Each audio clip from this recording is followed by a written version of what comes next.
Month of love. All right, I welcome you all to recap here on Voice of the People 90.3 FM, and I am your host for the show. My name is Faithfulness. Okay, Faithfulness. The fullness of God, of God's faith. Okay, I'm not alone in the studio. I'm here with Dr. Peter Anosike, our in-house analyst on today's program. Doctor, say hello to the listeners. Good evening, good morning, good afternoon to you all wonderful listeners. Yeah, depending on where you're listening to us from. Yes, like we all know it, we're taking it down here to 6 p.m. So by 5, I'll be opening the studio line so that you can join in the conversation. Now let's get started. Don't forget, we're streaming live on YouTube at VOP Live 90.3 FM. Yes, we didn't stream in the morning, but right now we are streaming live. So in order to see their faces behind the mics and the voices, just go to VOP Live 90.3 FM on your YouTube channel. You all know how we do it here on Recap. We take a look at some of the stories that made headlines during the week. It's a way of keeping you updated with the news. So let us now dive into the stories of today. Now I'm going to read out the news headlines we're going to be discussing this evening. The first story we're going to be looking at says Nigeria's GDP smaller today than 20 years ago. Gbenga Hashim made this statement. The second story we're going to be looking at says Atiku reacts as Senate rejects electronic transmission of results. The third story says Winforo's action on Amasori communities is very punitive. Akuma made this statement. The fourth story we're going to be looking at this evening says Nigeria's economy worse under Tinubu than Obasanjo, Jonathan, and the rest of them. Olawepo Hashim made the statement. The fifth story we're going to be looking at this evening says electricity users should be prepared to pay more tariff, and our President Tinubu made this statement. Now the final story we're going to be looking at this evening says U.S. lawmaker Riley Moore shows the U.S. Congress a written statement by the British government stating that Nigeria should be divided after 100 years, which he said expired in 2014. Now we're going to go down to the details, but before that, while we are analyzing the stories, let your messages start coming in. Don't forget to first come, first served. Don't say faithfulness, you didn't read my message, because your message came late. So first come, first served. As we're analyzing, let your messages start coming in here on WhatsApp. So let us now move down to the details. The first story we're going to be analyzing this evening says Nigeria's GDP is smaller today than 20 years ago, and Gbenga Hashim made this statement.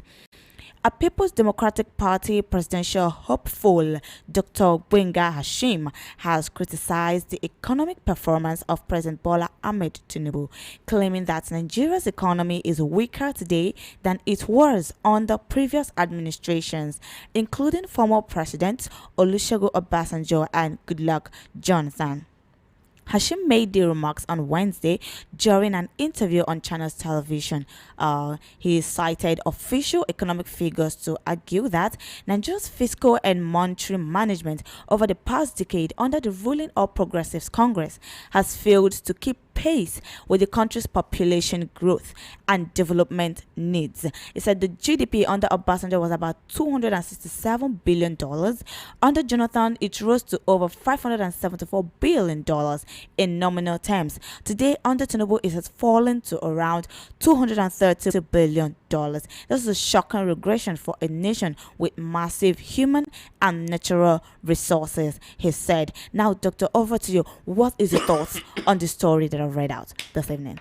Well, what he said is a fact that that anybody can see anywhere. Understand? In 2015, Nigeria was the biggest economy in Africa, the biggest number one in Africa, and according to CNN, the third fastest growing economy in the world. Wow. The largest economy in Africa in 2015, and according to CNN report, one of the third fastest growing economy in the world. With over half a trillion dollar. We had over half a trillion dollar economy by 2015. But today, what we have is just half of that. Which means instead of moving forward, we are going backward in speed. Nigeria is on a reverse gear. Understand? Nigeria is on a reverse gear. And this started since 2015. Because from 2015, these people are not growing the economy. All they are doing is borrowing and consuming. And a country cannot develop that way. No country in the world can borrow itself to success. They say that who goes are borrowing goes what? Are sorrowing. So what the Buhari administration, which Tinubu continued, was doing is just borrowing and sharing, borrowing and consuming. Understand?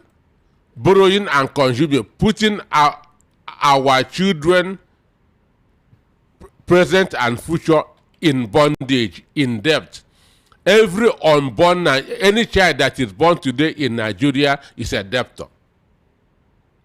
Any child that is born in Nigeria today is a debtor of what he did not know how that money came about. So, Doctor, you mean I'm a debtor too? As any child born today, you are you are in debt of more than 1 million naira. Wow. Understand? Any child born in Nigeria today is in debt of over 560 naira. 560,000 naira. Any child just born right now in Nigeria. Understand? Because why? The economy is not developing. I use that to tell people, go to Owode and see how businesses are living this country. Owode is where they dismantle machines. Go there and see what is happening. Understand? To show you how businesses is dying in Nigeria. When Obasanjo came in 2003, Obasanjo came up with the ambitious project of having 10,000 megawatts of electricity by 2007. Understand me? Yeah. Obasanjo came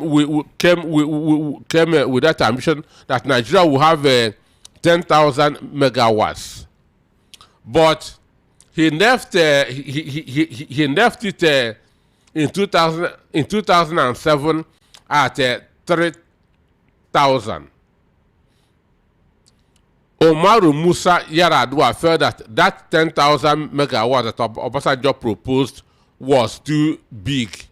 He reduced it to 6,000 megawatts. Understand? He said that he needed a realistic data that the 10,000 naira cannot, that the 10,000 megawatts cannot be achieved. So he reduced it to 6,000 megawatts. Understand? But he was able to add 1,500 megawatts. Understand? So making it 4,005. So under Jonathan's administration, we were hovering between 4,500 megawatts and 5,000 megawatts. 4,000 megawatts, 4,500 and 5,000 megawatts. This is what I'm saying can be verified. It can be verified. But since 2015 till today, we are still having that 4,500 to 5,000 megawatts. And the population is increasing day by day. Every minute in Nigeria, a child is being born. Every minute in Nigeria, a child is being born. So while the population is growing, the economy is not. That's how we became the poverty capital of the world. Population is growing, in a geometric proportion, economy is static. And instead of borrowing to build the infrastructure, which will help to grow the economy, APC government is borrowing and sharing.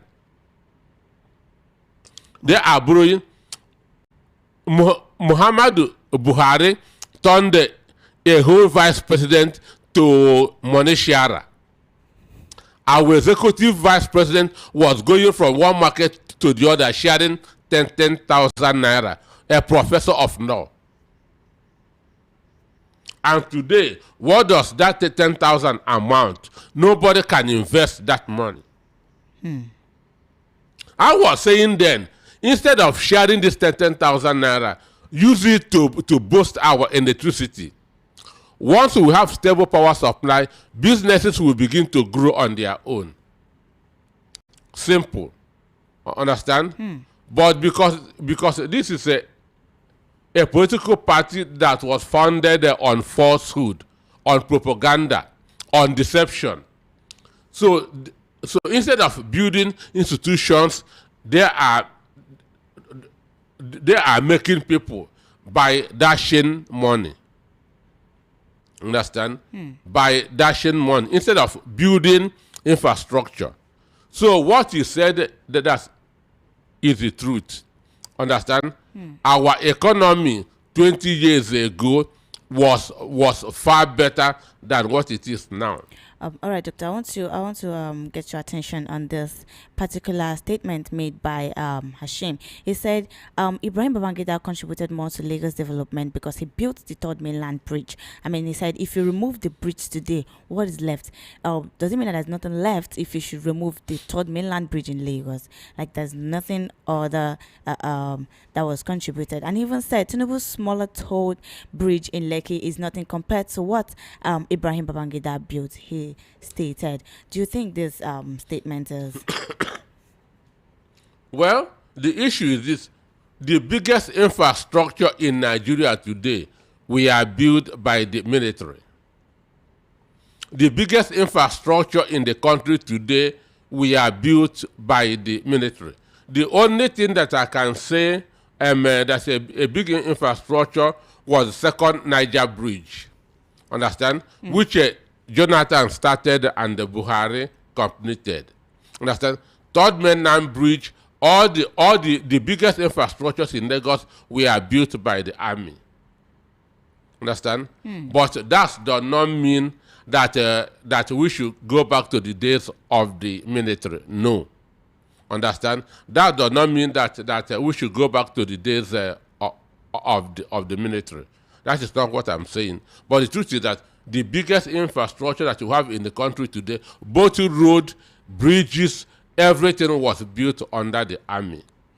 Now, Dr. Dai's statement he made here also, he said he also dismissed the Action Democratic Congress, that's the ADC, as a credible political alternative. But then he was alleging that many of its members, they're all connected to Nigeria's current economic security challenges. And he mentioned apart from Peter Obi and probably Atiku Abubakar, the many others are mostly Buharists who are accused of being part of the current problem. What do you have to say about this particular statement? Well, the issue is this, but in 1999, we had just two main political parties, AD and PDP.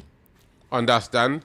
So from there, the multiplications that you are having now are members of these two political parties. Understand? The multiplication of political parties you are having now are still, all of them originated from the AD and the PDP. So all of them, this is recycling. Understand? This is recycling. Somebody was told that a lot of the people in ADC came from PDP. Understand? Yeah. No, that a lot of people in ADC today came from APC. Fine. A lot of people in APC came from PDP. Understand me? Yeah. So That's it. What we are doing in Nigeria is recycling people. So what Hashim said is true. Our economy was far better than. That was why I was saying that if they had allowed Jonathan to remove subsidy, understand me, Nigeria would have recovered by now. Because under the Jonathan administration, Nigeria economy was suffering from malaria. Understand? But under the Tinubu administration, our economy was suffering from stage 4 cancer. And it is very easy to recover from malaria than to recover from stage 4 cancer. So assuming that Jonathan's removal of subsidy has stood, Nigerians would not have felt it the way we are feeling it now. But because of politics, they sabotaged what Jonathan did. Understand? Only that to come and do it when the economy was almost dead. All right, if you're just joining us, this is Recap here on Voice of the People, 90.3 FM, and here we'll bring you stories that made headlines during the week, of which we just finished discussing one of the story, which says Nigeria's GDP is smaller today than 20 years ago, and Benga Hashim made this statement. Don't forget, by 5 o'clock, I'm going to be opening the studio line so you can join in the conversation and give us your thoughts on the stories that are being analyzed this evening. Don't forget, let your messages start coming in. First come, first served. Down to our second story this evening that says Atiku react as Senate rejects electronic transmission of results.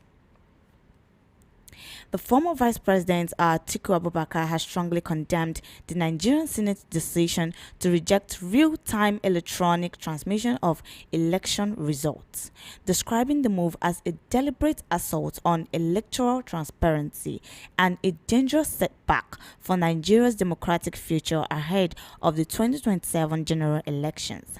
In a statement posted on his official X handle on Thursday, Atiku said the Senate action represented a calculated blow against transparency, credibility, and public trust in the country's electoral process. The decision of the Nigerian Senate to reject the real-time electronic transmission of election results is a deliberate assault on electoral transparency. He warned that the rejection of the reform marked a grave regression at a time when democracies around the world are leveraging technology to strengthen the integrity of their electoral systems. Doctor, what's your thoughts on this story? Yeah, I am a member of an election monitoring body known as Rights Monitoring Group, RMG. Understand? If they Google it, they will see it. And the Right Monitoring Group was formed by Ondufemi Adowo. Femi Adowo, understand? So I was a member. And at a time, TMG, Transition Monitoring Group, which was formed by Festus Okoye, the spokesperson of INEC in 2023. Festus Okoye formed TMG in 1999, understand? And was working for Tinubu. Understand? Transition Monitoring Group, headed by Festus, formed by Festus Okoye, was working for Tinubu. So because of that, RMG came to balance what TMG was doing. But Nigerians, one, they don't research, understand? They don't ask tough questions. That was why I was mad as people in the opposition accepted Festus Okoye into INEC. Because from 1999, he was being funded by the party in opposition, AD, ACN, ACN. Understand me? We used to go to monitor elections. We stay in hotels, the same hotels. So I know Festus Okoye very well as a Tinubu person. Understand me? Yeah. So they formed the Festus Okoye formed the MTMG Femi Adowo formed ROMG to balance what Festus Okoye was doing. If you check in Anambra election of 2010, if anybody can Google the people that conducted that election, it was Mike. It was conducted by a board. Mike Ozokeme was there. Festus Okoye was there. Onufemi Aduwo was there. Understand? Because these are the key people. That's the key election monitoring groups. Then. So there's no part of this country that I have not gone to monitor elections under the right monitoring group. So I know how these things work. To start with, Nigeria is not yet right for electronic transfer because we don't have the infrastructure. Okay. That's the truth. Understand? We don't have that infrastructure. There's network problems everywhere in the country. There's network problems everywhere in the country. So Atiku has every right to raise an alarm because the Senate is not thinking. If they are thinking, they will have approved it, but at the end of the day, it will still not work. But now they have brought bad name to themselves. Understand? The truth is that there's always a network problem in the country, and where there's network, you cannot do electronic transfer.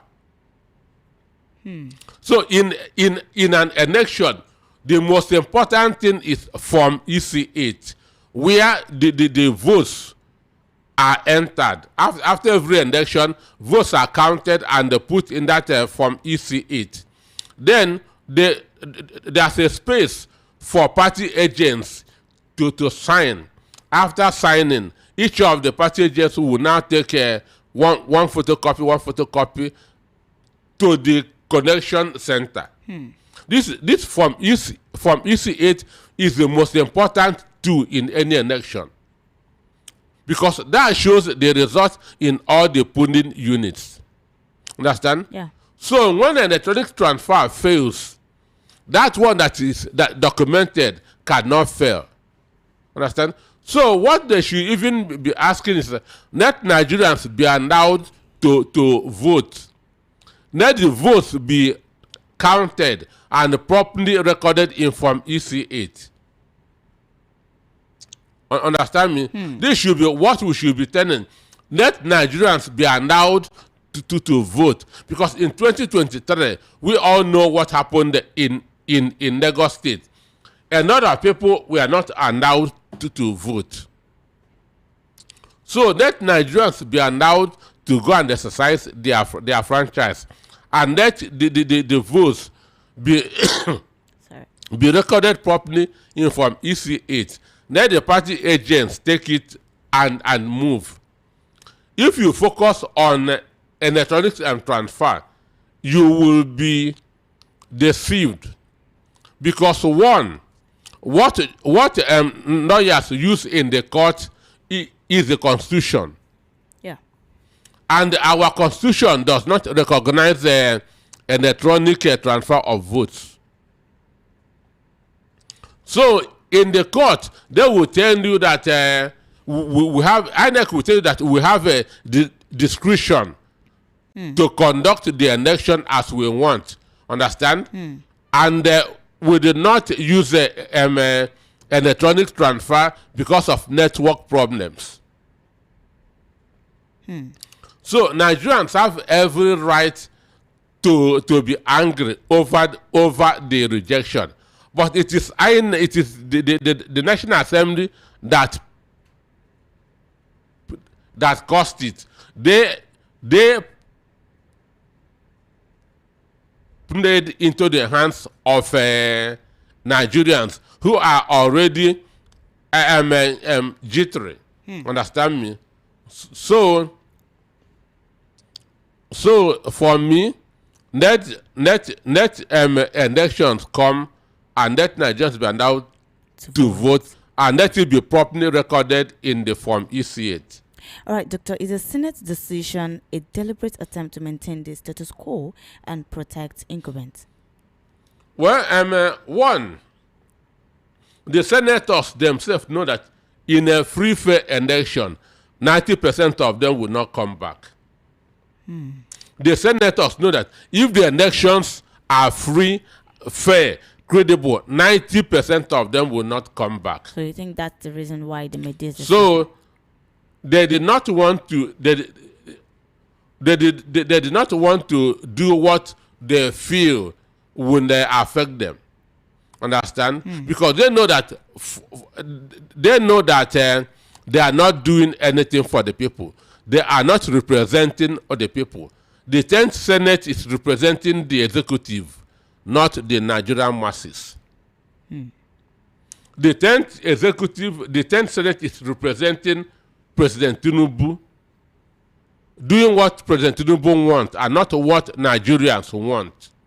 Understand? So they may feel that let us not do what will hurt us, because we know that we have not delivered on our campaign promises to the people. The people will not vote for us if we go back into 2027. Therefore, let us make the election so that it will be easy to forge and rig. But that is being myopic. Okay. The final question before we go down to the next story. Will this lead to increased voter apathy or protest? Well, one, there's not been credibility in the elections. And when people sees going to vote as a waste of time, it leads to apathy. Understand me? It leads to apathy. And mind you, in 2023, what we have is about 28% turnout. In 2023 general election, presidential election, what we had was just 28% turnout. But in America, we were having about 65% turnout. So the reason is because they feel that votes don't count here. Understand? Therefore, going to vote is a waste of time. But I want to say that if you refuse to vote, you are helping the incumbent to remain in power. Understand? Refusing to vote is not a protest. It is a surrender. You are surrendering to the incumbent. So I'm appealing to Nigerians. Forget about electoral reform or no electoral reform. Just go out and exercise your franchise. Do your own. Satisfy your conscience. I have voted. That's what I'm supposed to do as a responsible citizen. Then let nature, the universe, take it from there. Do your best and leave the rest to God. Okay. Welcome to recap. If you're just joining us, here we'll give you stories that made headlines during the week. We've discussed 2 stories. Now, of course, I'm going to read them out once again. Nigeria's GDP smaller today than 20 years ago. And Gbenga Hashim made this statement. The second story we just finished analyzing says, Atiku reacts as Senate rejects electronic transmission of results. Don't forget, by 5 o'clock, I'm going to be opening the studio line so you can join in the conversation and give us your thoughts on the stories that are being analyzed this evening. For the time being, yeah, I'm seeing your messages. Let them keep coming in. Yes, let them keep coming in. Okay, I'm going to call the WhatsApp line again so that, okay, I've not called it today actually, so that you can start sending in your messages as we are analyzing the stories. And the number is 08171756338. Please don't call now. Just your messages. That's what I need. 0817-175-6338. Now down to this odd story this evening. Wiforo's action on Amasiri communities very punitive. Akuma ADC chieftain made this statement. A chieftain of the African Democratic Congress, ADC, Nelson Ahmefula Akuma, has described as punitive and barbaric the action of the Ebonyi State Governor, Right Honorable Francis Wiforo, on Amasiri communities of the state. Speaking on Thursday on the crisis between Amasiri and Edda communities, Akuma said that it is very unfortunate that what began as an uninvestigated allegation of murder has escalated into a full-scale military invasion. Collective punishment of civilians, political repression, economic shutdown, and serious violations of fundamental human rights. According to him, the situation has now degenerated to a deepening humanitarian crisis as the communities are now facing militarization, displacement, and institutional erasure. He alleged in a statement that following the directive from the governor, all public and private primary and secondary schools in Amasiri have been shut down. Markets, churches, shops, and social activities have been closed, and farming, trading, and worship have been halted, thereby creating hunger and hardship. Doctor, what do you think about this story? Well, Amasiri is in Amasiri communities. There are three communities that made up Amasiri. Amasiri is in Afikpo area of Ebonyi State. And I'm always concerned about Afikpo, understand me? Because one, when I was in class 3 in the secondary school, that's in Nsukka High School in Nsukka, understand me? Uche Azikiwe, the wife of Dr. Nnamdi Azikiwe, was my English language teacher. And she is from Afikpo, understand? And she is one of those that helped to mold me, understand me? Wow. Because I always remember her motherly advice then. Those who have read my book, 100 Years of Amalgamation, in the acknowledgement, they will see what I wrote about her. Understand me? Yeah. They will see what I wrote about her in the acknowledgement. Because I grew up under pressure, understand me? Yeah. Because when I entered the secondary school in 1980, Chris Okotie entered the university that same year, understand me? And that same year, Chris Okotie became my friend because her girlfriend then, Tina Onupito, understand, was in Nsukka, was a student in Nsukka, and Sister Tina, as we used to call her, was living in the same bus quarter with my friend. So most of the time, I used to come there, understand me, and from there, I get to know Chris Okotie himself, understand? So, Chris Okotie, then as a student, he always come to Nsukka every Thursday and stay with Tina till Monday morning and go back to school. Chris is a very disciplined man. Understand? Even as Chris was Nigerian Michael Jackson then in the 80s. Understand? And he is one woman man. He doesn't womanize. He doesn't make noise. Understand me? Okay. So when he comes, I was washing his car. I was polishing his shoes. I was going errands for them. Understand? So even when we were in class 3, when Sister Tina, who was an economics education student then, wanted to do her teaching practice, Chris said she should go and do it in my school, Nsukka High School, because he saw me as a very good person. Understand me? Yeah. So, but he didn't know what is or the pressure that I was facing from the outside. A lot of people want to meet Chris. Understand? And they were seeing me as somebody that will take them that to Chris. Yeah. So they were ready to do anything. Understand? Yeah. For me to take them to Chris Okotie. So it's just like now, a JS1 boy being friends with Davido. you can imagine such a pressure. So Uche Azikiwe helped to balance all the pressure that I'm getting from people on Chris Okotie. So he was advising me, understand, Peter, try to be a good boy. The world is waiting for you, understand? So she was like a mother to me. So whenever Afibo is mentioned, I don't want to hear a negative story.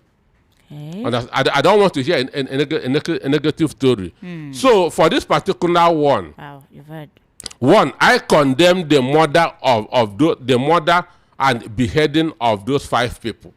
Wow. Because there's a crisis between Amasere and Ida community, land issue. Understand me? And this land issue has been there for a very long time. So recently, 5 people were beheaded in Eda. So the suspicion now is that it was Amasere people that went and and killed and beheaded those people. Before. Understand me? So now the governor now decided that to take this action without investigating first. So one, there was no investigation. Wow. There were no suspects. Understand me? So assuming that people were arrested and confirmed that they are from Amasere, it will become a different thing. But one, no investigation has been conducted. No suspect has been arrested. So the governor just took this action. One, it is a collective punishment because it is not everybody in Amasere, assuming that it was Amasere people that killed them. It's not everybody that did the killing. It is not everybody that went and beheaded those people. As I said, I condemn the murder. It's not good to destroy what you cannot create. But there was no investigation to show that Amasere people are the one that murdered these people, because the punishment they're giving them, they said they are asking them to vacate their town. The governor boasted that within 3 weeks he's going to level Amasere, that there will be no more human being at Amasere. Wow. A teacher from Amasere went to Abakaliki to register children for common entrance. Yeah, it was. He was told that governor say no child from Amasere should be allowed to take the listed from Ebonyi State Development Centers. Amasere people in the civil service, we are told that they have been sacked. Understand me? This is collective punishment. Why don't you conduct your investigation, get to those people and punish them instead of punishing everybody? So, which means everybody in Amasere is a murderer. Which means everybody in Amasere, as we speak, all the men in Amasere has disappeared from the town because soldiers are everywhere. Many of them are sleeping in the bush. So for me, what I'm strongly against is this collective punishment. Understand? I condemn the murder and the beheading of those 5 people. And those that committed this heinous crime should be arrested and let them face the law. So what I'm against is excuse me, collective punishment. As if Amasere people held a meeting and said, let us go and behead these people. It never happened.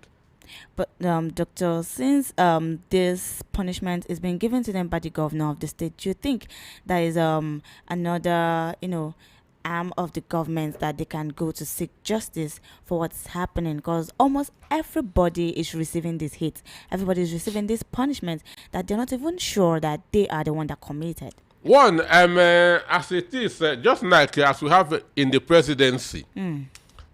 It's also happening that's at the local, that's at the state this thing. Yeah. The governors are running like zone administrators.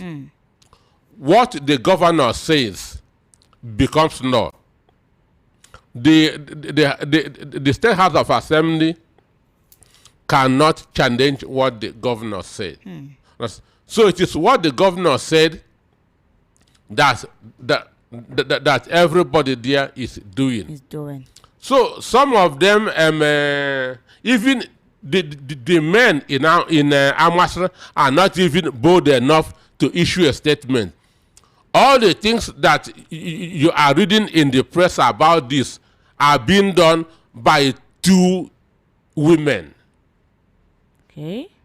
All the things that you are reading in the press about this Amasra, what is going on in Amasra, are being done by 2 women. The men has chicken out. Wow. The men has chicken out. Understand me? They wanted that to do a World Press conference in Abuja. None of the men showed up. Understand? Because why? They don't want a victimization by the governor. But then they are losing their homes, like they're losing their should I say the origin where they are from. I say that now Amasri has been handed over to 3 communities to supervise. Wow. So every institution in Amasri has been destroyed. And the non-Amasri indigene has been arrested as to show that they are behind the killing and beheading of the people. So I'm not in support of the murder. What I'm against is collective punishment. It is very, very wrong. And again, this man is an accidental governor. Anwifuru. He never dreamed that he will ever be a governor. And when you are not prepared for something, when you get it, you mess it up. When you are not prepared for something and you get it, you mess it up. And that's exactly what is happening there. So leadership is not going on in Ebonyi because the governor was not prepared for it.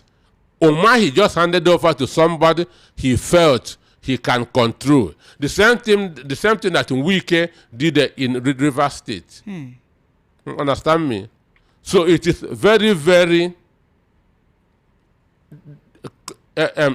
disappointing.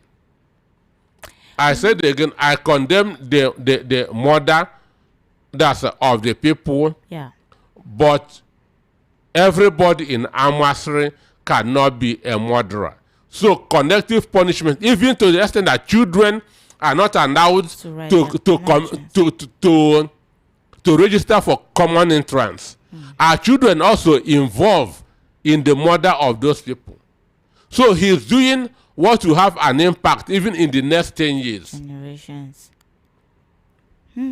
All right, if you're just joining us, this is Recap here on Voice of the People 90.3 FM, and here we'll bring you stories that made headlines during the week. We've discussed like 3 stories now, of which I'm going to be reading out now. Nigeria's GDP is smaller today than 20 years ago. Gbenga Hashim made a statement. The second story we looked at said, Atiku reacts as Senate rejects electronic transmission of results. The third story, Wifuru's action on Amasori communities, very punitive. Akoma made this statement. Now we're going down to the fourth story this evening. Don't forget, by 5 o'clock, I'm going to be opening the studio line so you can join in the conversation and give us your thoughts, what you think about this stories that are being analyzed this evening. Don't forget, let your messages start coming in. First come, first served. The fourth story, Nigeria's economy worse under Tinubu than Obasanjo and Jonathan. Olawepo Hashim, the former National Publicity Secretary of PDP, made a statement. A People's Democratic Party presidential hopeful, Dr. Gbenga Olawepo Hashim, has criticized the economic performance of President Bola Ahmed Tinubu's administration, saying Nigeria's economy is significantly weaker than it was under previous government, and challenging top economic officials to publicly defend their records. Olawekbo Hashim spoke during an interview on Channels Television where he addressed the future of Nigeria's economy and the role of young Nigerians in the global economy. He said GDP under Obasanjo was okay. I think I've read this out before. Yes, Doctor, he said it's an open challenge. Let their best hands, the CBN governor and the finance minister, come out for a live public debate on the economy with him. It's more of asking the CBN governor and the finance minister to come out on a live public debate with him, to show their records. Well, so, Doctor, they cannot because they have nothing to defend. Obasanjo has eggheads under his administration. Okonjo Iweala. Understand? Okonjo Iweala is a renowned economist. Understand? Okonjo Iweala helped to get debt forgiveness that's for under Obasanjo administration.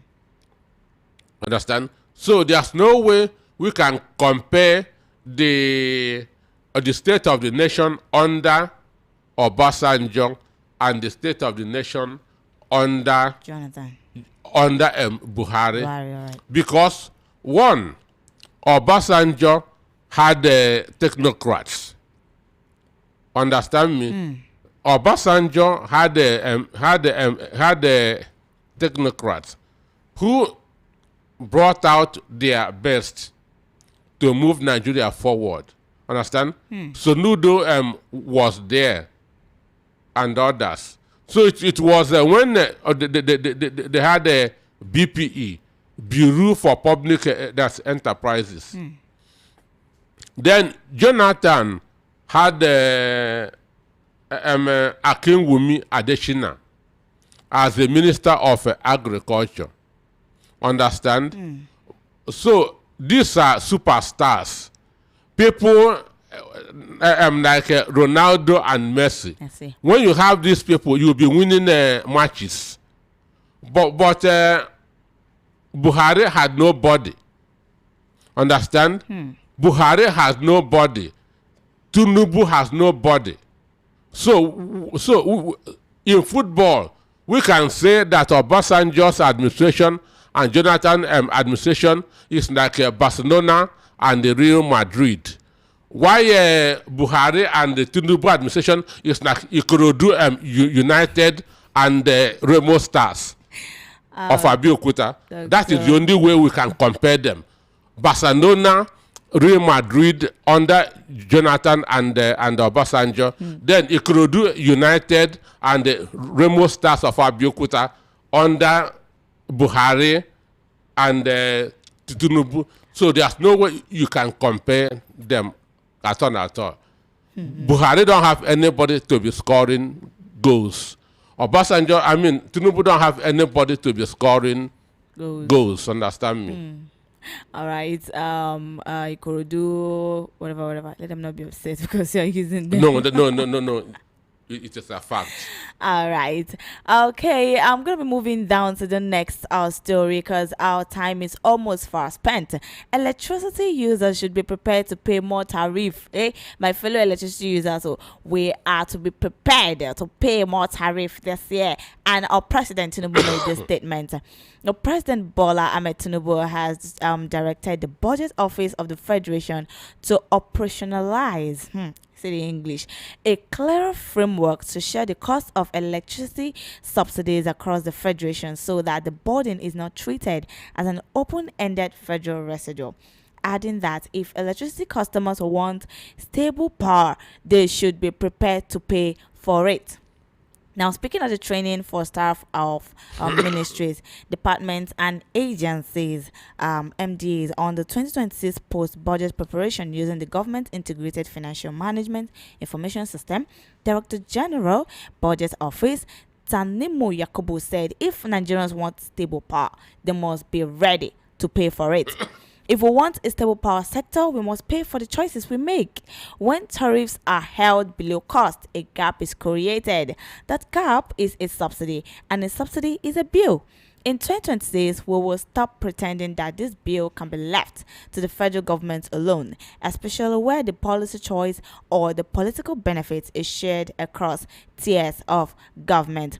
This final this and I'm gonna read now. It said the president directive is to invoke the electricity sector legal framework to make burden sharing practical and transparent. This means subsidy costs must be explicit, tracked and funded so they do not return as arrears, liquidity crisis or hidden liabilities in the market. Doctor, analyze the story. Well, it's not a surprise when you cannot grow an economy.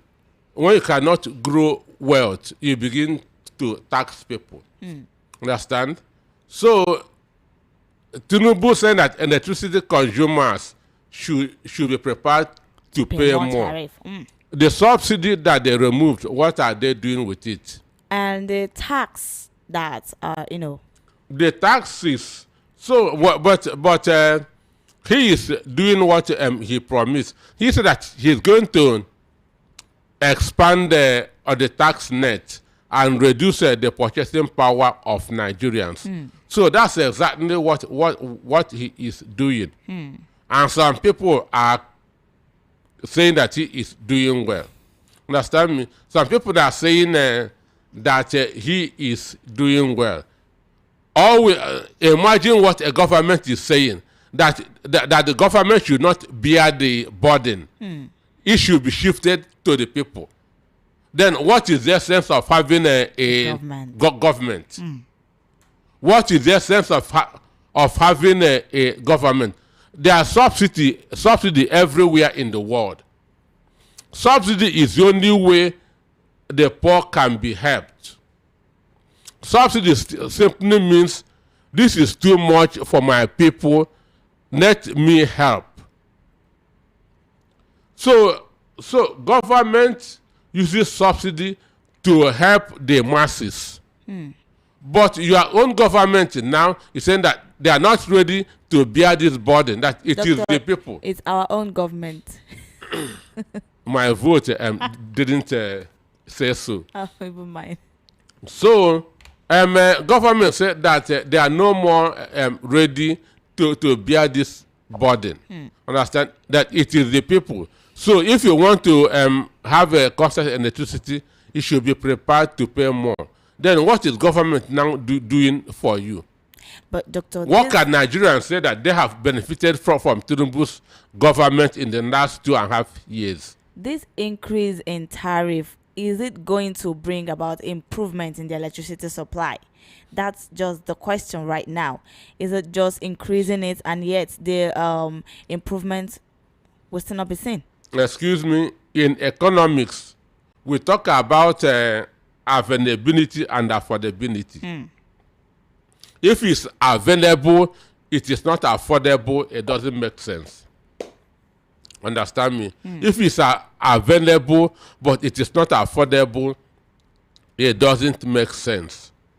So, what they are doing is inflicting hardship on Nigerians. And that's what they will continue to do. Looking for every way to get money off Nigerians. But because they have assuming they have created the enabling environment for the country. So business are moving up. Then taxing people is not bad. But now business are dying, people are being taxed more and more, which is very, very unfortunate. Which is very, very unfortunate. For me, I've not seen anything that Nigerians has benefited from this Tinubu's administration. It is today that Shetima is going to Kwara State. Yesterday, over 100 Nigerians were killed in Kwara. Tinubu was attending wedding ceremony of Matawane's children. Understand? Why dead bodies are being piled up? I was watching CNN. Understand? In the morning of yesterday, that's showing massacre in Nigeria, CNN. Oh, God. And our president is at a wedding ceremony. It cannot happen anywhere other than Nigeria. Nigeria. All right. If you're just joining us, this is Recap here on Voice of the People, 90.3 FM. And here we'll bring you stories that made headlines during the week. Okay, we're going down to the final story this evening because our time is already for spent. Now, the final story says U.S. lawmaker Riley Moore shows the U.S. Congress a written statement by the British government stating that Nigeria should be divided after 100 years, which he said that has expired since 2014.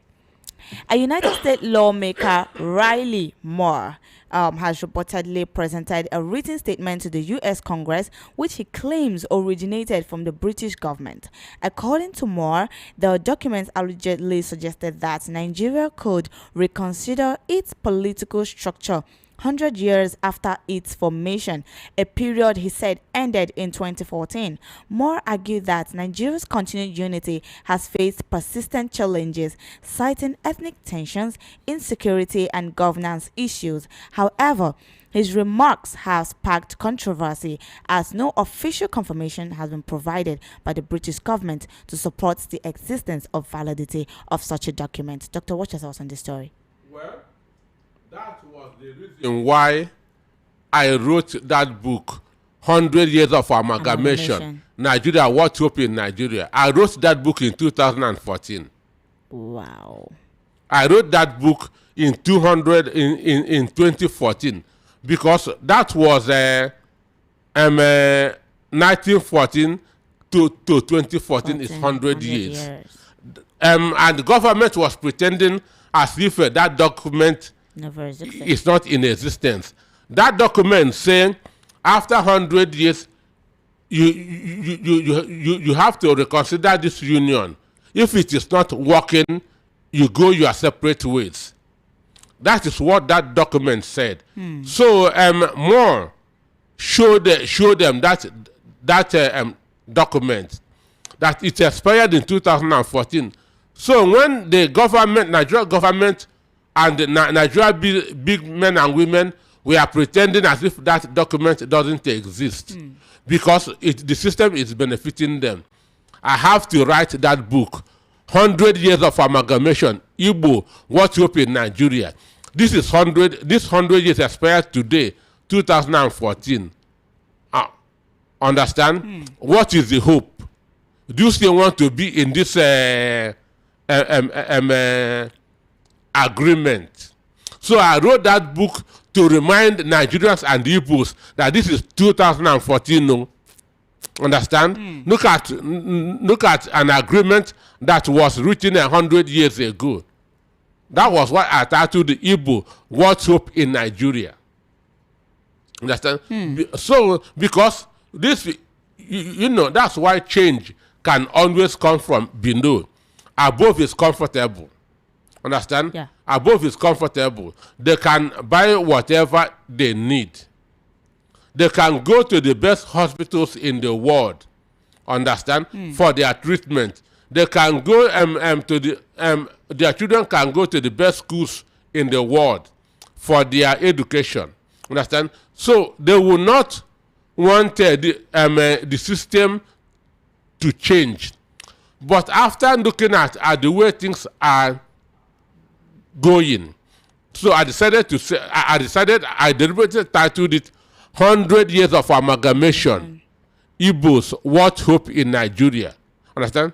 To remind the Igbos that this is 2014. Understand? Remember this agreement. What did you do? Understand? And Jonathan's wife, patient Jonathan, was the mother of the day when that book was launched at NIIA. Understand me? Yeah. Patient Jonathan was the mother of the day when that book was launched, even though she sent somebody to represent her. But I used that book to draw the attention of Nigerians to that agreement. So what Jonathan now did was to do his confab. Understand me? Call Nigerians to come. That's come when or they come for 2014. I know what was going on. I know the game that everybody was trying to. So they come to the confab. They have that's an agreement which Jonathan did not implement, and the Buhari buried it.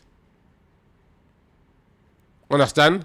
And the Buhari buried it. So it is good that Moore has brought it up again. So for me, I like being a Nigerian. I end up Nigeria. My only anger is that Nigeria is not working. Doctor, this question, it says, why is Riley Moore highlighting this issue now? Because Nigeria is not working. Because Nigeria is not working. Understand? Nigeria is a country of animal farm where some animals are more equal than the others. Right, this is 5:03. Yes, it is time to open the studio line so you can join in the conversation. It is time to speak up. This is a time for us to hear your voice, as this is Voice of the People, the station that gives you a voice. Now, before I open the studio line, I'm going to be reading out those stories once again for those just joining us. This is a recap here on Voice of the People 90.3 FM, and here we'll give you stories that made headlines during the week. The first story we discussed this evening says Nigeria's GDP smaller today than 20 years ago. Gbenga Hashim made a statement. The second, Atiku reacts as Senate rejects electronic transmission of results. The third, Wifuru's action on Amasiri communities, very impunitive. Akoma made a statement. The fourth story, Nigeria's economy worse under Tinubu than Obasanjo and Jonathan. Olawepo Hashim made a statement as well. Then the fifth story, electricity users should be prepared to pay more tariff. Our President Tinubu made this statement. The sixth and final story we looked at this evening says U.S. lawmaker Riley Moore shows the U.S. Congress a written statement by the British government stating that Nigeria should be divided after 100 years, which he said expired in 2014. What do you think about this story? What are your thoughts this evening? It is time for you to call, and the number to call is 0700 903 903 903. You can also call us via WhatsApp with the number 0817 175 6338. Hello, good evening. Hello. Uh-oh. Can you hear me? Good evening. Yeah, I can hear you. Good evening. Welcome. Your name and location? I greet Mr. Peter Dr. Peter Future Boy. Nice job you guys are doing. Well, my name is Mr. Kipit Seven. Always good. Go ahead. I only want to react on many cases, but let me just make it one now. About this is only most statement that Nigeria has expired in 2014. Actually, that document, like the doctor just said, the reason why Nigeria doesn't want to look into that document and the British doesn't want to go into that statement is because they are gaining from it. All right? Then again, if you can flash back, if I'm not mistaken, it should be that 2-3 years ago, an Hausa man, a prominent man from the north, made the same statement that Nigeria has expired, in 2014. All right? So, why can't the leaders, I don't even want to call them leaders because they don't know it importantly. I don't want to call them rulers because I don't deserve to be rulers first.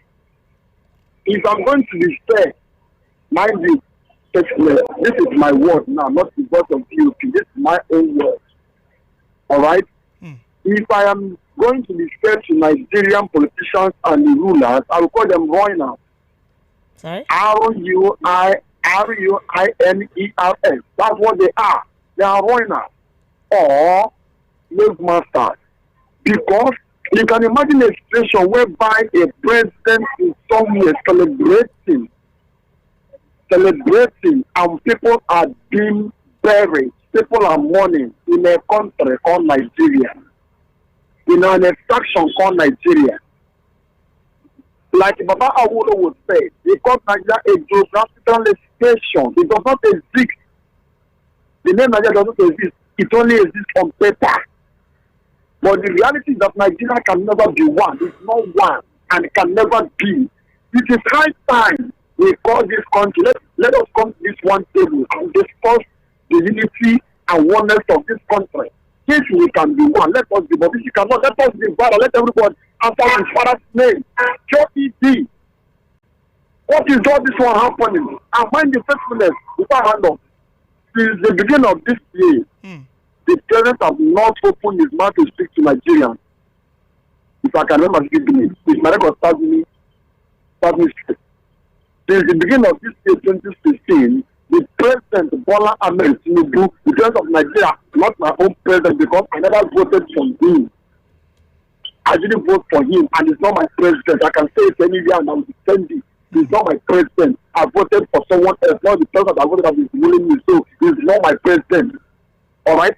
So, in the beginning of this year, Tinubu has never spoken to Nigeria. All we hear is Bayo Ononuga stage, Bayo Ononuga stage, Bayo Ononuga stage. Did Nigerians vote for Bayo Ononuga?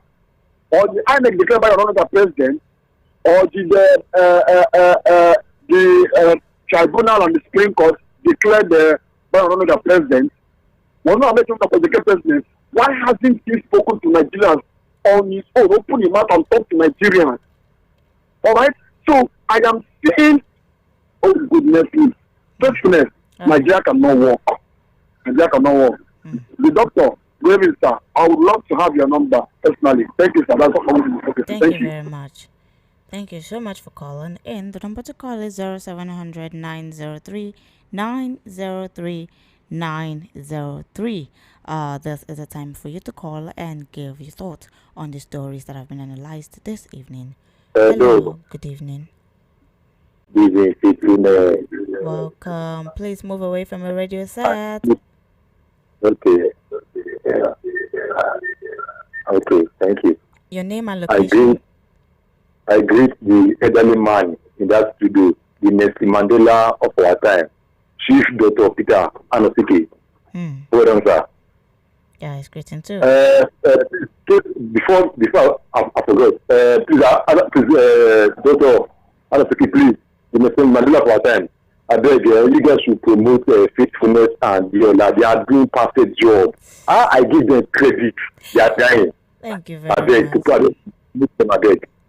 You see, I don't want to talk much because if I talk much, everyone will burst.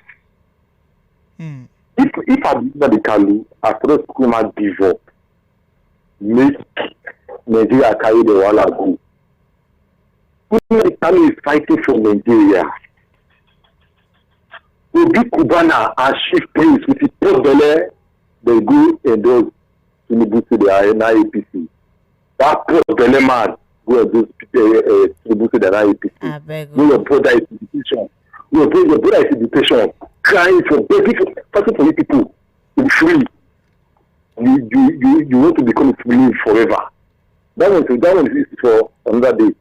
And this man said that if he cannot give us electricity, we should vote him out. He talked about him out. I'll see the video.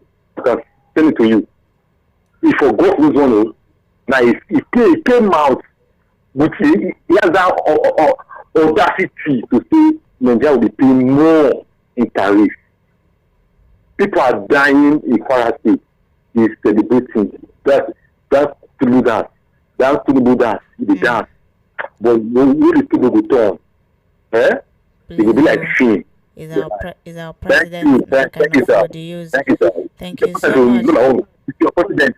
Not my own president. It's your own president. My own. Thank you very much. Thank you so much for calling is our president, whether you like it or not. And please know the way you talk and know the kind of language you use. Please let your languages be civil. Please, I am begging you in the name of God. Yes, this is a national radio station. Thank you so much as you're gonna listen and apply that. Hello, good evening. Please move away from the radio set. Thank you.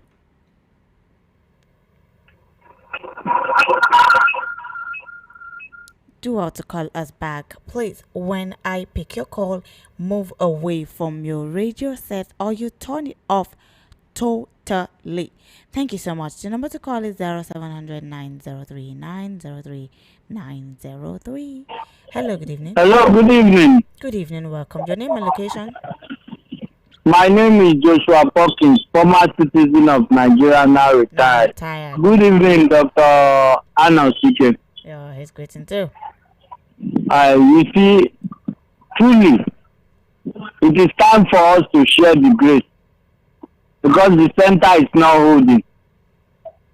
And like they said, we are not we don't have an economy. We have been on deficit because a country that do not produce is as good as operating a deficit arrangement, or what it is called. We are running on deficit. You can imagine the priority of our president going to party while a state is money. Like I said, they should hold those governors, that governor of Kwara State and its National Assembly. They have questions to answer. How can they allow some group of charlatans to outrun or overrun a village and they have a governor? See, we need to share the grace or probably apply the Kano approach or the Donald Trump issue or the Nepal issue if actually we want to stay together as a people. But we are not staying together. We must share the grace now. May the grace of our Lord Jesus Christ. Not that grace you. No, not that grace you are talking about. Right, so we are talking about what Dr. Arnold said.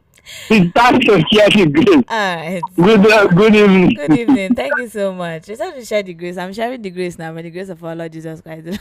Oh God. Alright. This is time for you to call. And the number to call is 0700 903 903 903. What are your thoughts this evening? Hello, good evening. Hello, good evening, my Esther. Good evening. No, it is faithfulness. Okay, faithfulness. Good evening, ma'am. Good evening. Welcome. Your name and location? I am calling Samadi. My name is Ibrahim Damtolani. All right, go ahead, Ibrahim. You see, I used to take part in this program. Is it evening rush hour that they used to start around 7? Initially, what happened in Kwara State? The governor, the security agent, and even the federal government have to take responsible of what happened.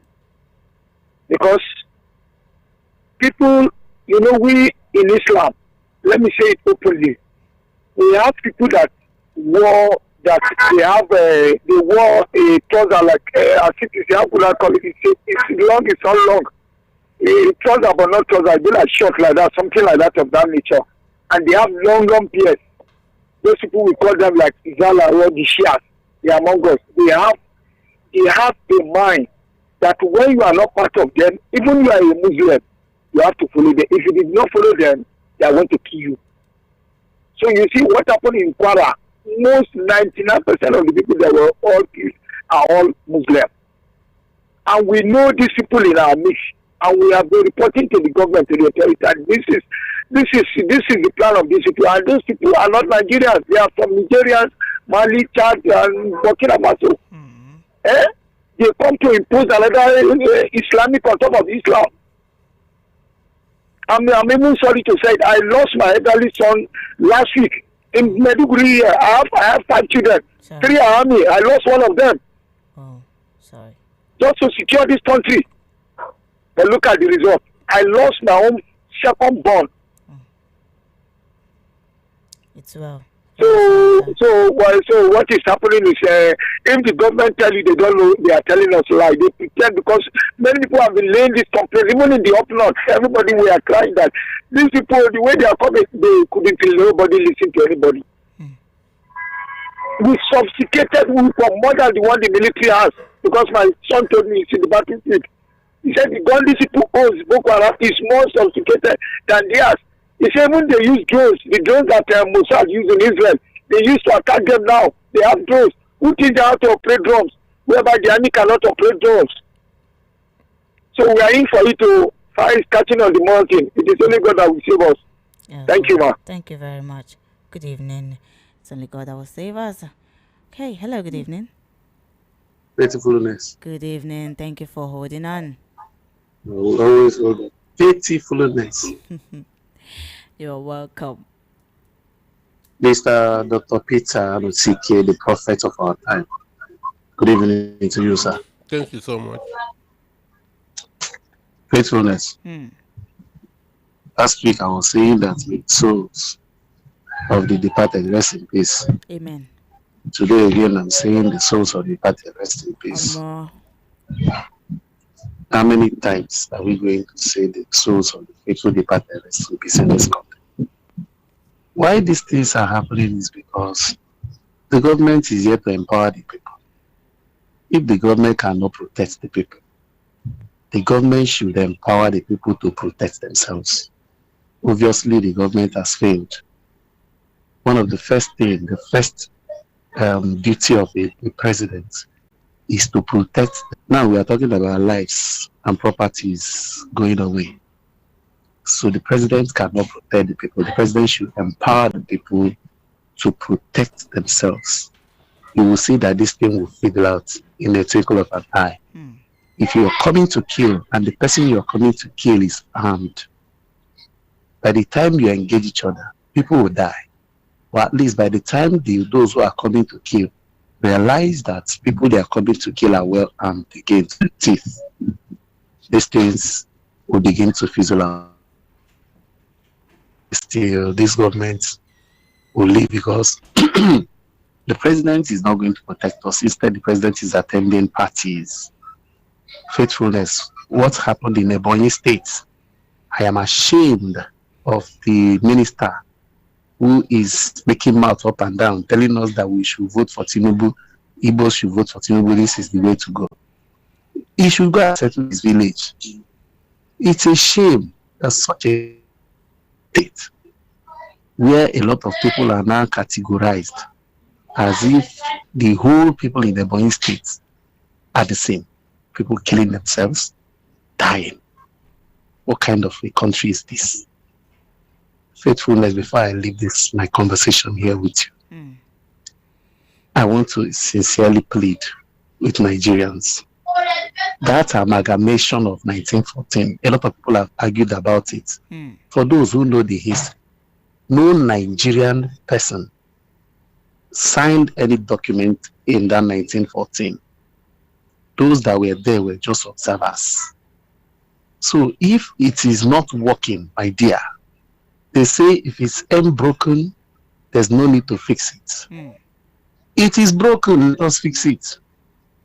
It's not working. A relationship that is not working and you're forcing people to stay in that relationship, you will end up having people killing each other in that relationship. If it's not working, you go your separate ways. It's not the end of life. There are countries that have gone their separate ways and they are doing well today. So when it is time to amalgamate again, if God willing and it will happen, we can come together. It's not working. Let's part our ways. Good evening. Good evening. Thank you so much, Jova, for your take this evening. The number to call is 0700 903 903 903. You can also reach us via WhatsApp with the number 08171 756338. Hello, good evening. Hello. Good Please evening. move away from your radio set. Thank you. Okay. Please, I greet Oga lawyer with including you and the rest of the people there. Thank There's you. one thing I want to Your ask. name and location first. My name is Godwin. I'm Okay. calling from Ikotu. All right, go ahead. There's one thing I want to ask. Just see if you should clear me. Please, who is Owazirika and who is Kano? Because there's a place I reached today. They were doing some arguments. I just put my mind. I said Kano is the one fighting for the Biafra. They say who is Kano? That is Wazirika. So I was confused. I said since I've been hearing your radio, I will ask so that maybe one of these lawyers will let me know. All right. Understand? I was very surprised. I don't know what is happening. So thank you very much. All right, keep on listening. Thank you so much. Doctor, do you have an answer? Okay. All right, keep on listening. You're going to get your answer soon. The number to call is 0700 903 903 903. Hello, good evening. Hello, good evening. Good evening. Welcome. Your name? Calling from Maja. Okay, go ahead. Yeah, regards to doctor, and how are you doing too? I'm good, thank you. And you? We thank the Lord. Yeah, on the lighter mood, doctor made me laugh. Remo Bombas, yeah, we are facing Arsenal next year, and we will beat them. And when the doctor said there is no expert in a Buhari, I think when you have majority of inexperience and unqualified administrators, I mean, when they overwhelm the team, then maybe you have one or two. Because when you are talking of Mr. Fashola, I think the man did his bit. If not because of him, he was the one that made sure that the second Niger bridge was carried out and was executed to completion. And maybe the train that we are enjoying today, at least, though it might be at a very great cost, and sometimes the priority to some in some areas were, over prioritized, So maybe one or two people. I think that we can't compare even that regime to this one where we are in now. That we are begging God to deliver us.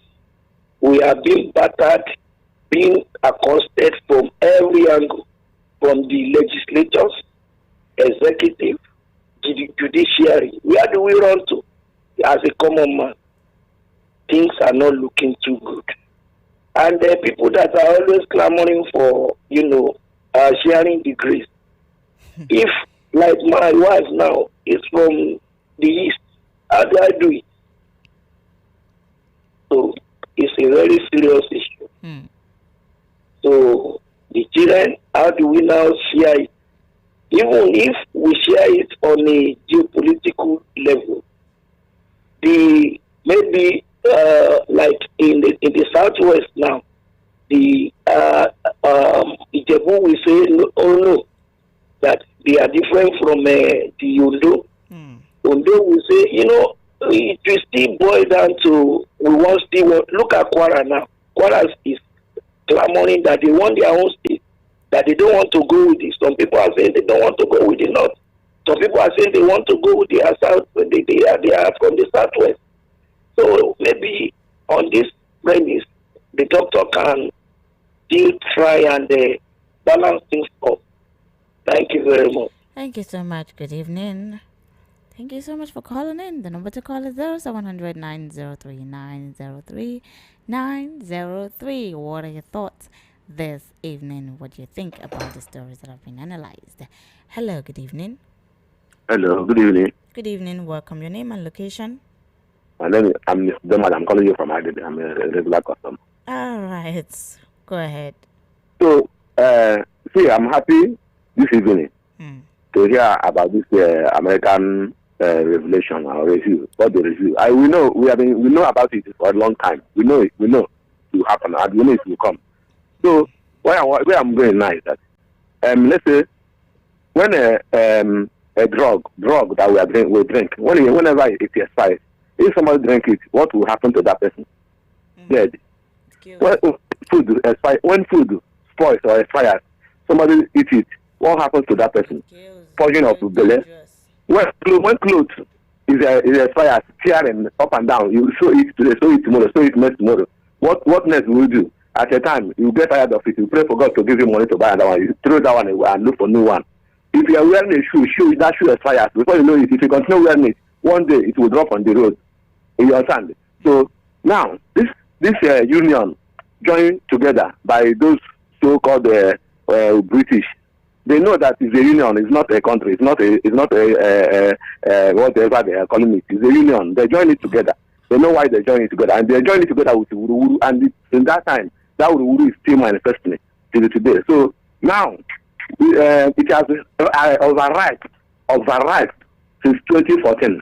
First, we have given a grace. Like that, my brother that said it's time to share the grace. The grace itself is a long overdue to share. But thank God, we have given that grace because we are the peace-loving people.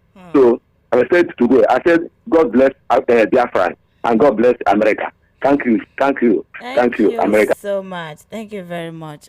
This grace, may the grace of our Lord Jesus Christ, the love of God, and okay, now they share grace. All right. Okay, the number to call is 0700 903 903 903. What are your thoughts this evening? Hello, good evening. Hello, good evening. Good evening, welcome. Your name and location? Yeah, thank you very much. My name is Malambello Usman. I am calling you from Woodhill, Kano State. Go ahead, Malambello. Thank you. You see, the separation of Nigeria, as far as I'm concerned, is long overdue. Why? Because Nigeria today, as we speak, Nigeria doesn't work. I say if there is any other name to give to Nigeria, as far as I'm concerned, I propose to give Nigerians another name as how man go do, because it is only a country where people feel how we go do. Let us manage like that. That is the kind of country that we are living in this country today. And first of all, in correction to the analysis of the Ikorodu United and Iremo United, of which your analyst refer one of that Ikorodu should be referred to Tinubu, then that of Remo should not be referred to Buhari.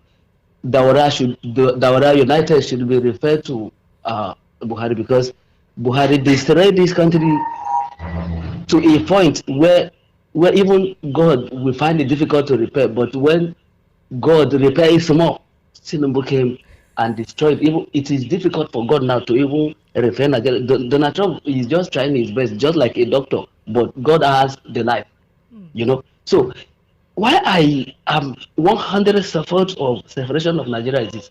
Since 1960 that we achieved this independence in Nigeria as a country, tell me, what was the contribution of the Northern to the growth of this country? Nothing. See, I have to be very, very sincere. I don't care about the religion where I come from. What I believe is truth, nothing but the truth. If you are talking about everything that can move this country forward, Northern doesn't contribute any. And they are the ones that even our leaders, our northern leaders, they are the problem of this country. Even why Nigeria still remains a Nigerian today, that Nigeria has not yet been separated, is not because it is because of what they are benefiting from the roads. That is why they insisted that Nigeria should remain as one. But remain as one. If you look at this country very well, the only person I can call hero today as I speak with you is that Nnamdi Kanu, because he's the only person that, even at the point of sentencing to life imprisonment, he stand firm. He don't even care. He didn't reverse any of his statement. So tell me, how can we remain like this? But if this country is divided today, I believe Northern will stand firm and be strong. Because when you are seeing the free food, can you go and work? You cannot work, because if you are looking for food, you get it. If you look for clothes, you get it. You cannot be serious. That is why we didn't serious, because we believe on the oil. I don't know if you know Niger State. If you go to Shororo in Niger State, we have mining, gold there. We have Kabuke, we have Tamalin, we have Beirut, we have Tantalite, we have Madagascar. If you go to Zamfara, where Sheikh Gumi is always speaking for himself, he didn't speak for me. Whatever he's saying does not represent my religion. Sheikh Gumi is from Zamfara State, where people have been killed massively. And I believe Sheikh by now, Sheikh is not even supposed to be outside to talk nonsense like he usually said. All right. He's supposed to be, yes, he's supposed to be. Nnamdi Kanu that is incarceration today is not supposed to be Nnamdi Kanu, it's supposed to be Sheikh. All right. Thank you very much. It is because Nigeria doesn't work. That is why we are seeing this kind of people. Okay. Thank you very much. Thank you And may very God bless. much. Thank you. May God bless you too. Thank you so much. But calling him a name, no, I don't support that one. Okay, I'm gonna be reading out some of the WhatsApp messages right here. My name is Afonwa Dama. Good afternoon, everyone in the house. APC government is what government is worst government I've ever seen in my life. Happy weekend, house. Thank you so much, Afonwa Adama, for your message. Good afternoon, Doctor. Your analysis, as usual, is on point. It's quite unfortunate our present leaders lack the prerequisite knowledge and technical know-how on how to administer an economy. The major focus for them is how to continue to force and perpetuate themselves in power, and that is absolutely uncalled for. Uche Iwoha from Ijibo. Thank you so much for your message. Good evening, faithfulness. Why is Doctor always against anything about APC? Okay. He also said Kashim Shettima cannot come back as VP. Well, Kashim Shettima cannot come back as VP because of the Muslim ticket, which won't be agreed upon by next year. It's now going to be a Muslim Christian ticket. That's why he won't come up. So that's the reason. Thank you so much for your message. Though, okay, that's Daddy. Daddy, thank you. Good evening from Adeyemi Kamuru from Banana Island. Those who plan to hire hackers to hack INEC server are already crying. Even in the United States, there is no real-time transmission of election results by the Federal Election Commission. Thank you, Adeyemi, for your message. Good evening, VOP crew. My name is Stanley from Surulere. The problem of the country is propaganda and hypocrisy. How can the Senate reject the mandatory transmission of election results and still claim that they retained it? The country is in auto reverse. I weep for this country. Which way? Nigeria. Thank you so much, Stanley, for your message. What would Tinubu government say that they achieved that can help Nigeria tomorrow without giving Nigerians to vote right after their tenure? It will be a very shameful thing amongst to remember after this opportunity that they are having to fix Nigeria's biggest problem. This present Nigeria is not working. Many of our leaders are doing everything they are doing based on their personal interests because there are too much division along ethnic and religious line. Chinemere from Agbara, thank you so much for your message. Good evening. It's now crystal clear that nothing good will ever come out of this present government other than to make the masses to suffer through their numerous ill policies. It's unfortunate and sad the situation we have found ourselves, and it's only electoral reform that can make a big difference. Please help me greet Dr. Nasike. He's a very intelligent man. Happy weekend to you guys from His Royal Highness BC Nwoko in Oshodi. Thank you so much for your message, sir. Good evening, VOP and your guests in the house. If Tinubu government has us asked us to get ready to pay more money for electricity supply, please, Nigeria should ask him where is our money in the subsidy. Taxpayers and 210 trillion naira in NMPC. They should give the accountability of his government to the Nigeria. How he has been spending our money is the Oko from Son of Grace. All right, thank you so much for your message. Good evening, Ethiopia and the guests. This ruling party have ruined the economy of the country drastically since they came into power. The opposition party should please wake up and use all these shenanigans they are doing to nail them in the coming election. VOP good PM already knew it before now that the Senate will reject the electronic transmission voting because of the propaganda they have planned to carry out in this coming election. Only God will save us in this country. Mr. Sam from Ijagu, thank you so much for your message. Good evening, Madam President. Okay, my name is Faithfulness. I'll be the happiest man on earth if Nigeria is divided into 3 parts. A dear Murphy from Agbara. Thank you so much for your message. These 3 parts are what I beg you. Good evening, VOP and Dr. Anasike Solomon from Sika from Mushi. I never knew Doctor has this great sense of humor. Rumors stars of Abeokuta and Ikorodu United to be compared with Barcelona and Real Madrid. There's no way you can compare President Obasanjo tenure with Mohamed Buhari or President Tinubu. It's like comparing Hussein Bolt with an upcoming amateur. President Obasanjo is the best Nigeria ever produced. Things are falling apart and the center can no longer hold. Thank you so much, Suleiman, for your message. Good evening, VP. Nnamdi Kanu is the leader of IPOB, and IPOB means Indigenous People of Biafra. Nnamdi Kanu rejected Nigeria government offer by Owazirike, but Owazirike okay, during Obasanjo time. So God have used MNK to provide Nigeria wrong. That Igbo man can reject bribe. He said Nigeria expired since 2014. God has done it for Biafra to go. Thanks from Mazi Melody Tinkan. Alright, thank you so much for your message, Mazi. Chika from Mushi, US. Okay, USA will divide Nigeria based on Christian genocide, which Biafra as pure Christian nation, though they will collect our oil for some reasons. Yes, you will see it. Play it out soon. Okay, this is from Paul from Mushi. And the one that asked question of who is fighting for Biafra, all are fighting, but Owajuke is the Oga of all. Now go to Owerri, you will see Biafra government with Prime Minister, which Nigerian news cannot show you. Okay, good evening, VOP Ade from Lagos. For the insecurity in the land, this government doesn't care because of 2027 election gain. That is why Nigeria is now a gangster paradise. How can they kill 167 people in a swoop in Kwara, 200 in Yawata in Benue? Killings in the country under APC government. No police or army to repel them or kill the bandits for 10 hours. But if harmless protesters protest, they will send police, army, and Agberos intimidate. The same energy cannot be used for bandits and Boko Haram. It shows this APC government lead by the okay. Thank you so much, Dio. I think this message is from you. Thank you very much for your message. I'm gonna be receiving more calls. Good evening, faithfulness. Sorry, I forgot to ask. I beg if you get anybody will know that minister of power. I beg ask him. Shebu, tell am talk say we know say na solar in the youth. I like no day. Because if they say light day, you know, go if they in the use light, the light way in the talk say where we know say no day. If like saying they use them, he go know say like no day for person to off fridge. And now when they talk say we want pay, people go pay extra. So me I don't dey buy candle too. So nothing concern me with light.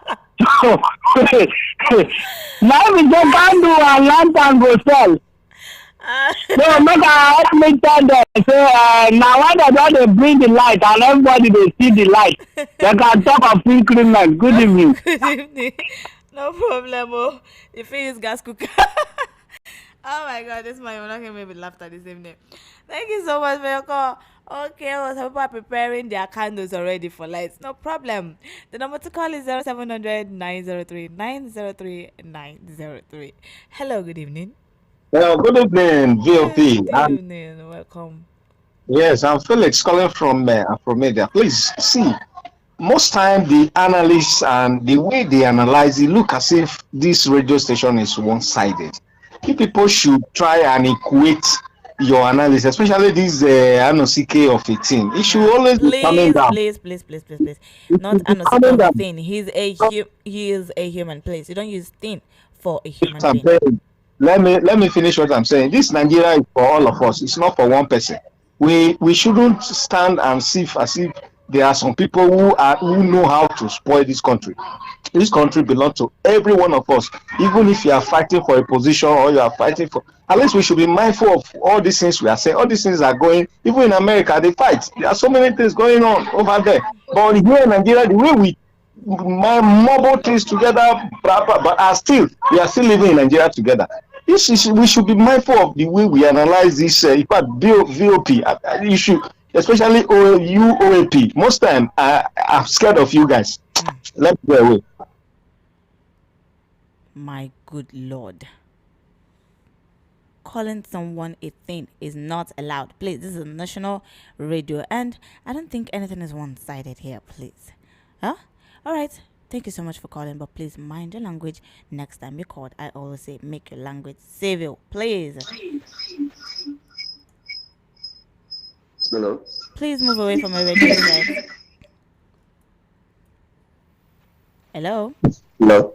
Good evening. Welcome.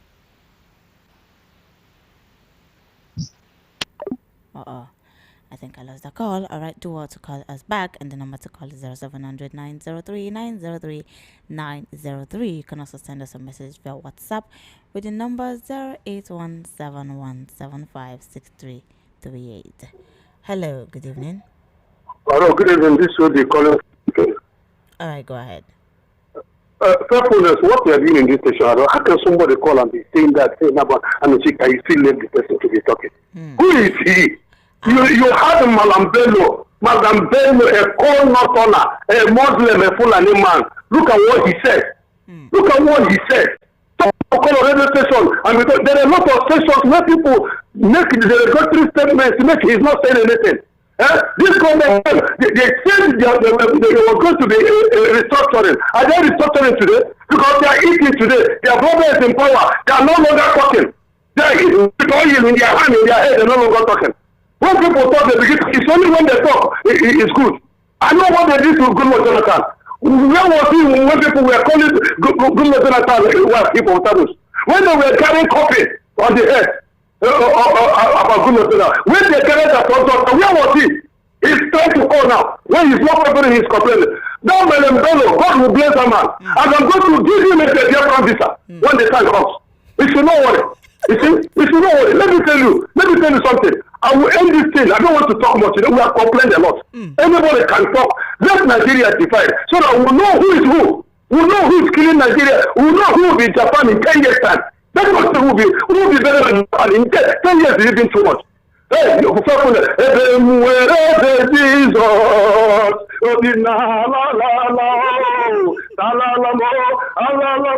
all right, thank you so much. Hey, God, I beg this evening. Oh my God, thank you so much for calling. You're going to give him a Biafran visa. All right. Excuse me. We are not saying that Nigeria should divide. Understand?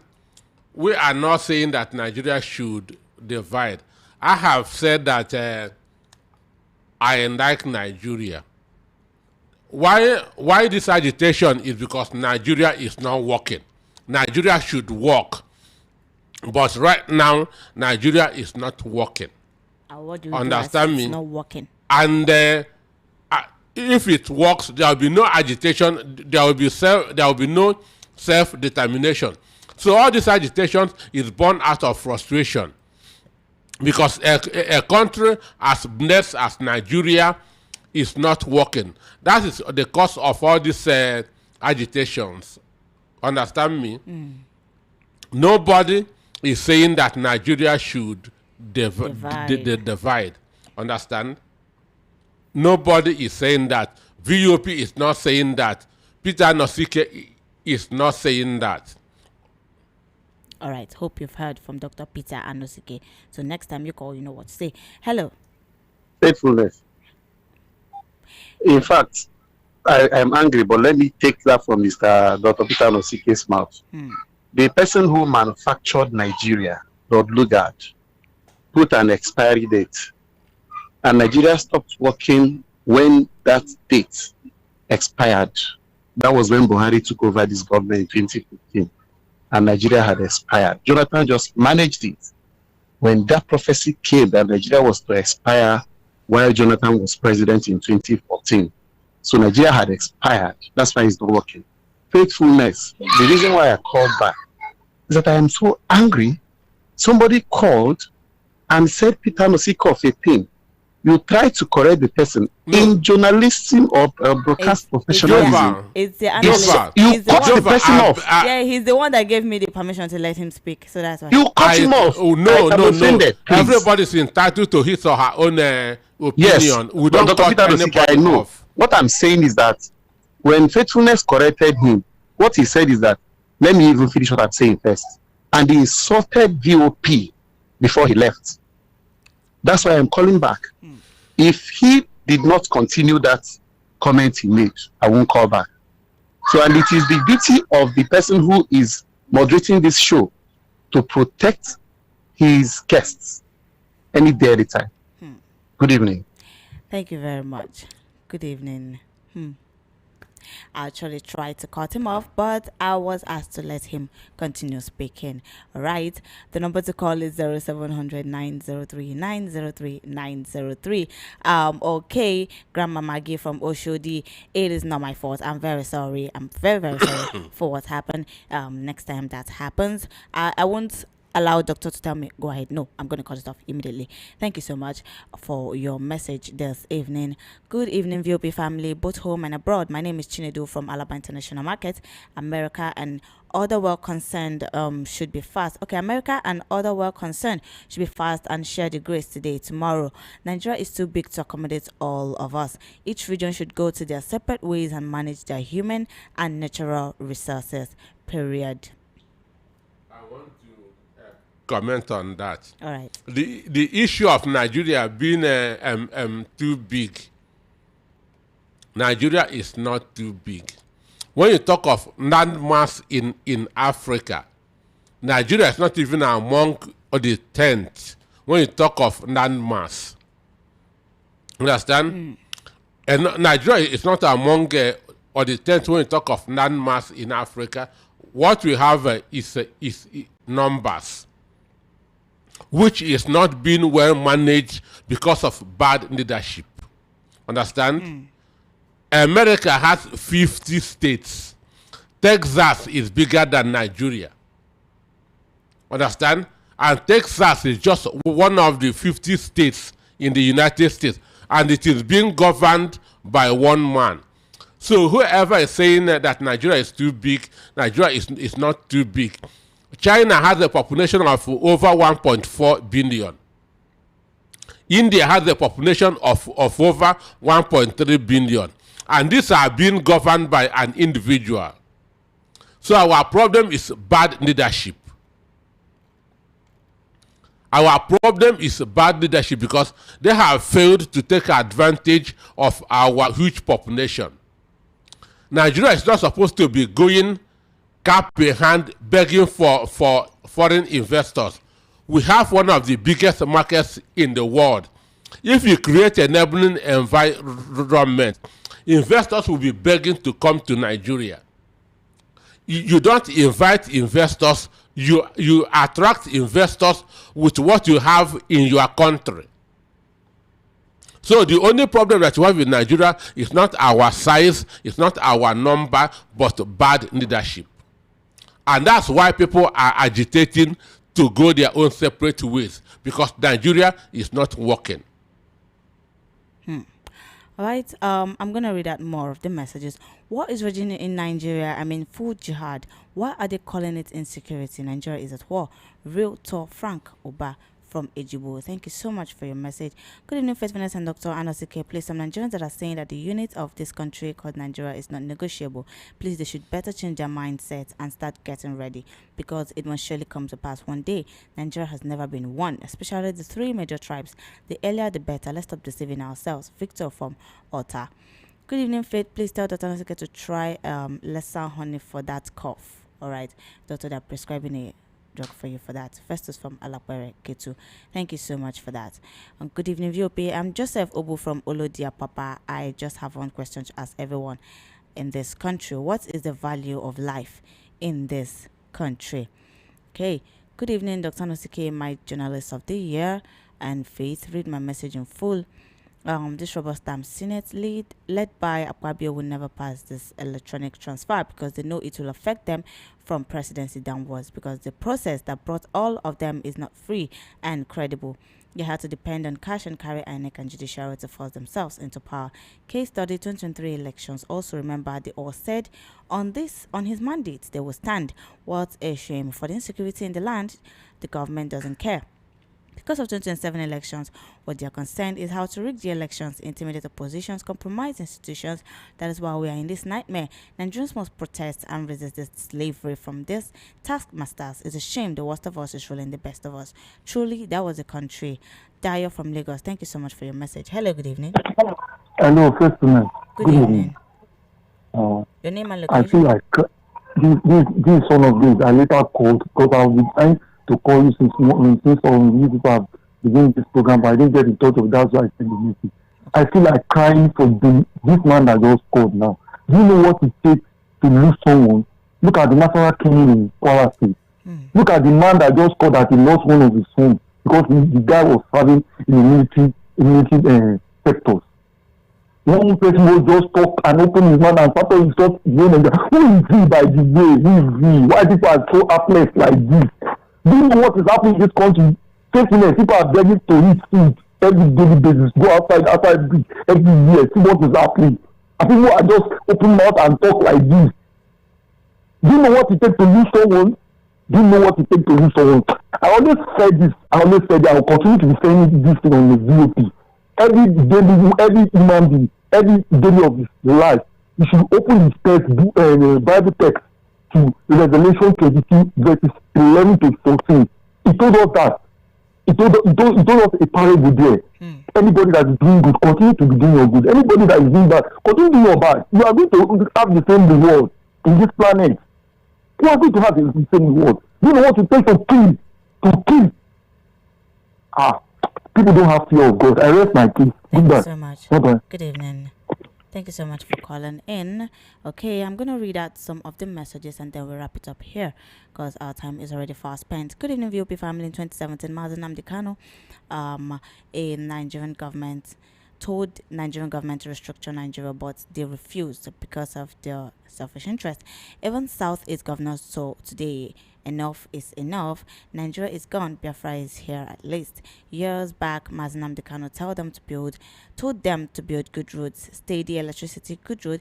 But it's unfortunate today Nigeria has aspired. To God be the glory. God has done it finally. Okay, it was aspired 2014 and this is 2026. So you can imagine, can people just leave order to have their opinion? Must everyone talk same way? Msanasike, that caller was referring to didn't say anything. It's others playing defender of the universe. Okay, you didn't mention your name. Good evening, my name is Samson from Adamo in Ikorodu. Nice job. That man that called his fellow human being a thing. Okay, thank you so much, Samson, for your message. Though what he said is a wrong one. All right. This message is very long. I'm going to just cut it short. I think Dr. Nasike is 100% for his analysis. Nigerians should know that a government that came in through all illegitimate process will always govern illegitimately. Nothing else should be expected. Nor justice, nor fairness, nor empathy, and certainly not respect for the rule of law. This did not start today. It was planned from the beginning. Their faithfulness and Dr. Nosike is unfortunate. Nigerians entered one chance vehicle. Tinubu should be held accountable for bringing Buhari, who had interior motive to fulfill his mission of piling up everywhere with his people and relatives, even in NMPC that isn't working, but they collect huge salaries today. What Tinubu imported to his people is what his people are suffering. Okay, thank you so much for your message, but you didn't mention your name. Good evening, VOP. My name is Dipila, a member of the Retel movement. Whether APC likes it or not, Tinubu, okay, is going to lose the 2027 election. Obedience is, okay, 11.94 M in numbers, and Retel is 13.27 M. We're partyless people next year, not Judgment Day.